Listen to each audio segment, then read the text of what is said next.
Hi, everyone. Judge Andrew Napolitano here for Judging Freedom.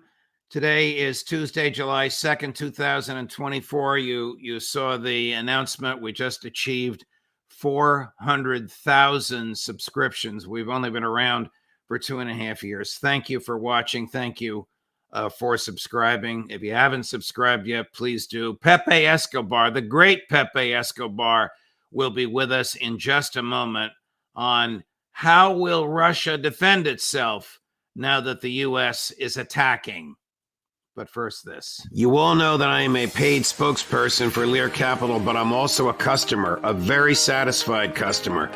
About a year ago, I bought gold, and it's now increased in value 23%. So $100 invested in gold a year ago is now worth $123. If you have $100 in the bank, it still shows $100, but $100 in the bank is now worth 24% less. Inflation has reduced all of your savings, all of your buying power, and mine, by 24%. And gold is largely immune from that. If you want to learn how gold will soon hit $3,200 an ounce, call Lear Capital, 800-511-4620, or go to LearJudgeSnap.com. Get your free gold report. Same experts who predicted the 23% rise that I've enjoyed have predicted this $3,200 an ounce gold.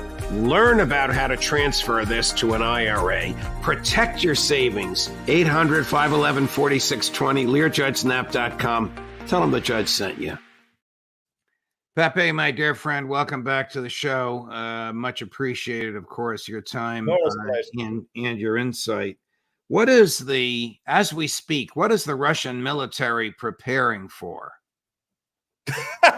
We should ask this question to Gerasimov, if we had the chance. I would love to interview Gerasimov. It's impossible, Judge. He doesn't give interviews. Right. Once in a while, he talks in Russia to somebody he trusts. There are not many in Russian media, but it's Putin and Gerasimov. These are the only two that really know. They know when they look at the chessboard in Novorossiya, of course, it's the same old story, one village a week, sometimes 2 villages a week. So this could go on forever. They know that they could have a window of the next few months to accelerate businesses. Nobody in Moscow knows for sure if they will. And of course, when they look at the political situation, they see a new toxic trio ahead in Europe. That batshit crazy Estonia, whose dad was very comfortable in the last days of the former Soviet Union. The Dutch Gouda, the new NATO Secretary General, and the NATO summit is next week, by the way, in DC. And of course, Ursula von der Leyen 2.0. So obviously, Russophobia and European dementia will continue. And of course, when they look at what's going on in Washington, it's fascinating because they're puzzled. They are analyzing all possible scenarios. For instance, when Tucker Carlson as a post is reproduced all over the spectrum in Russia, when Tucker is saying Biden is done. Well, not necessary. You know better than I do. And we have that lady who just posed for the cover of Vogue in August, Dr. Jill, which is maybe the acting president of the United States at the moment, saying that nothing's going to change. So it's impossible to predict what the Russian general staff is going to do in this window of the next few months.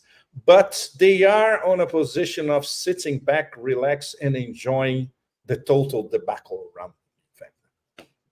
What is the situation with Estonia?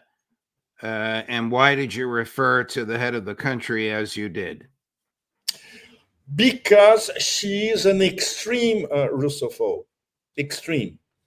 And of course, she lies as well.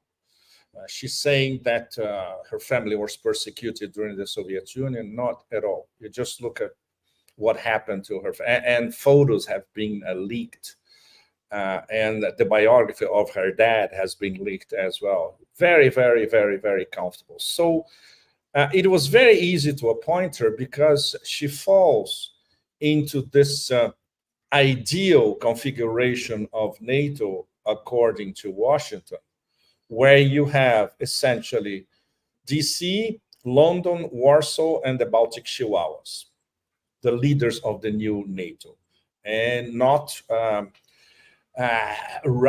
France and Germany, which are the natural leaders of the European Union. So it's very easy to appoint her. And this was behind closed doors, by the way.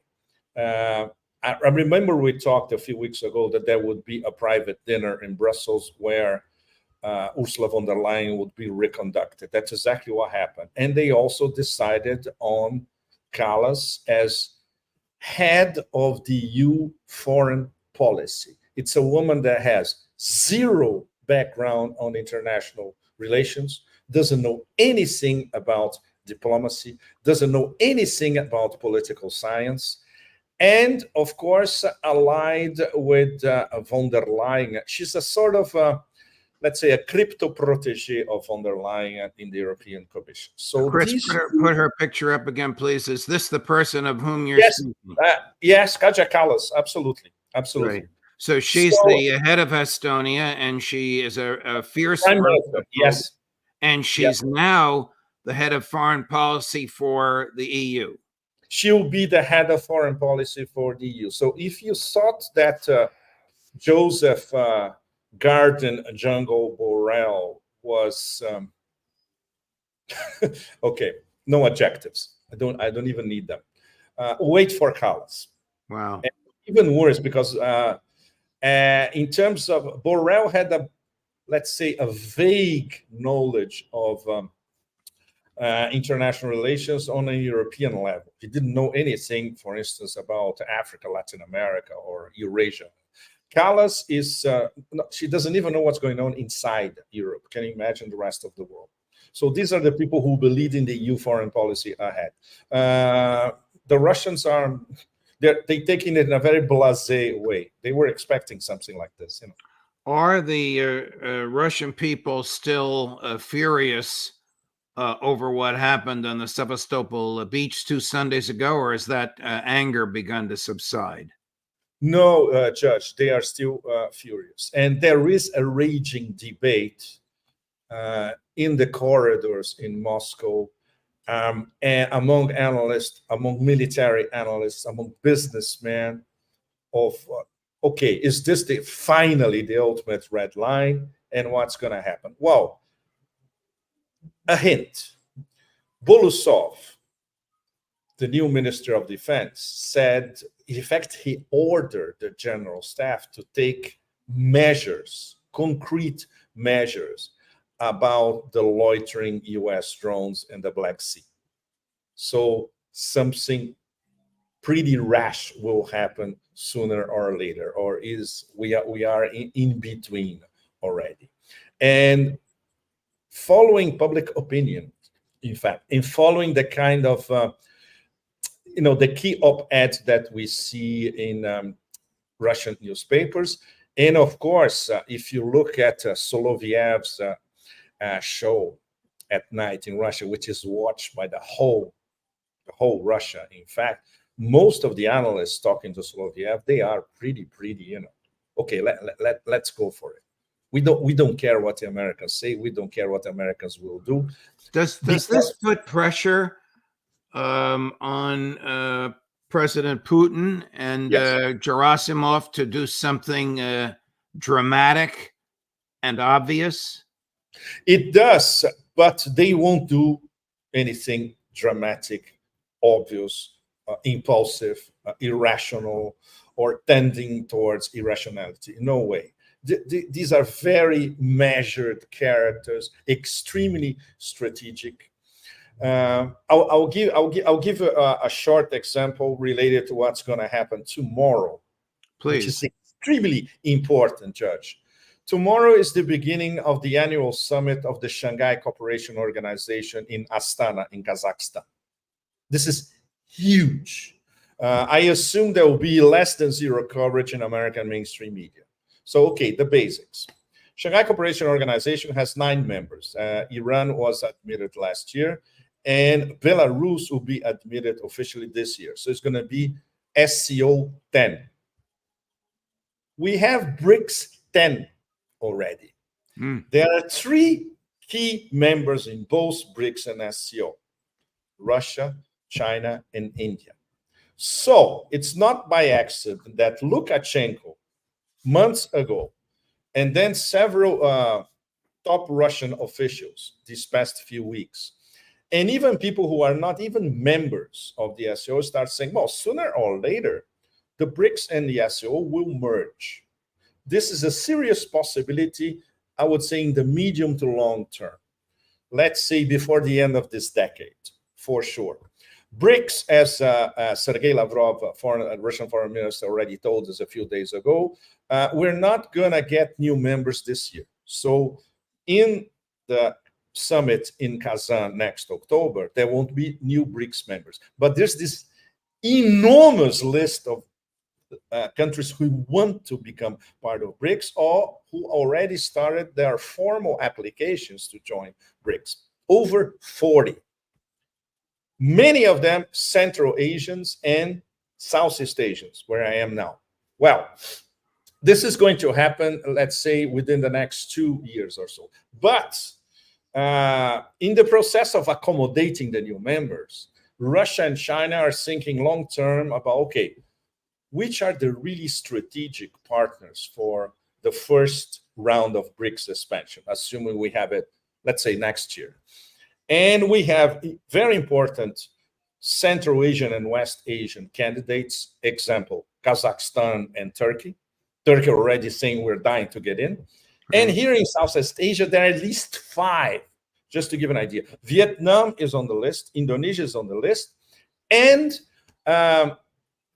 Thailand, where I am, and Malaysia, in these next few weeks said, of course we want to be part of BRICS as well. So everybody wants to be part of BRICS. So this gets into the most important security geopolitical development nowadays, which transcends what's going on in Ukraine, which is a new geopolitical, geoeconomic security partnership, including in this case, a convergence of BRICS 10 and SCO 10 towards... Let me stop you for a minute, because both times that you just described BRICS, SCO, and the potential merger of them, you use security as well as geopolitical. Yes. Would there be some defensive agreements? Attack one, attack all, attack one, we'll support you. How does that work? No, it won't be. It would be along the same lines of BRICS, which is something that Lavrov himself is always reiterating. They like the idea of BRICS as being a flexible club with no statutes, with no secretariat general, an open discussion club. And the SCO is more or less the same thing. Although they have a secretary general, it's a much more formal organization compared to BRICS. But in the event, in the next, let's say 2 or 3 years, 4 years, where they start converging, because they are thinking along the same lines. And the top 2 of these 2 multilateral organizations are Russia and China. The top 3 would include India, but India depends on how Russia is going to manage the India-Chinese problems. And the middleman in this case is Russia, always. Okay. The big thing, yes, go ahead, please. No. Finish on SCO, please. Then I want to get back to President Putin, because we have a clip of him yesterday that I want to play for you and want you to analyze. Is the West aware of what you just described? Because there has been zero in mainstream media here about SCO meeting. Yes. No, they have no idea, Judge. And to give you an idea, years ago, when I was living in Asia, most of these past 2 decades, in fact, whenever I wrote a column at my previous home, Asia Times, based in Hong Kong, about SEO, everybody says, what is this? They had no clue. And especially in the US, people had no idea what the SEO even was. Now they have to, because Iran became a full member last year. So there is at least some attention in some, let's say, academic or think tank quarters in the US. But they still don't understand what the SEO means. They say, it's the Asian NATO. No, it's not the Asian NATO. It started as a security organization, and it's evolving as a geoeconomic organization. When you go to an SEO meeting, they are basically discussing trade and commerce, also security, and also, okay, what we can do against terrorism imported from other latitudes and coming here to Asia. But the key focus is geoeconomics. Let's get back to Russia. What did the American Secretary of Defense and the Russian Defense Minister talk about on the phone last week? I know you weren't there. Their first conversation in a year, and this in spite of the fact that Tony Blinken won't talk to Sergei Lavrov. Well, Lloyd Austin, at least he ordered his minions to make the call. This call came from the US, not the other way around. So obviously he felt the need to reassure the Russians that, no, we, Pentagon, we're not thinking of doing anything funny around your borders or even inside the Russian Federation. Do you think they talked about what happened at Sevastopol? In fact, discussing this in Moscow, no, nobody does, because it's implied, and the Americans know that the Russians know, and the Americans told, and the Russians told the Americans in their faces, even in Moscow and via Nebenzia at the UN Security Council. No, we know everything. We know who organizes shooting of. Launching of attack MS, whatever you say doesn't change anything. The Russians are, let's say, they were very much interested in what Lloyd Austin was telling them. Of course, we don't know because this is classified information. In terms of provocations, if they could detect a hint that there will be some sort of provocation on the American side. Apparently not. This has not leaked in Russia, at least. Here's President Putin yesterday about the decisions Moscow needs to make regarding short and intermediate range missiles. Cut number one. We declared in 2019 that we would neither manufacture nor deploy these missiles until the United States does so in certain parts of the world. It is understood today that the United States not only manufactures these missile systems, but has also transported them to Europe for drills, specifically to Denmark.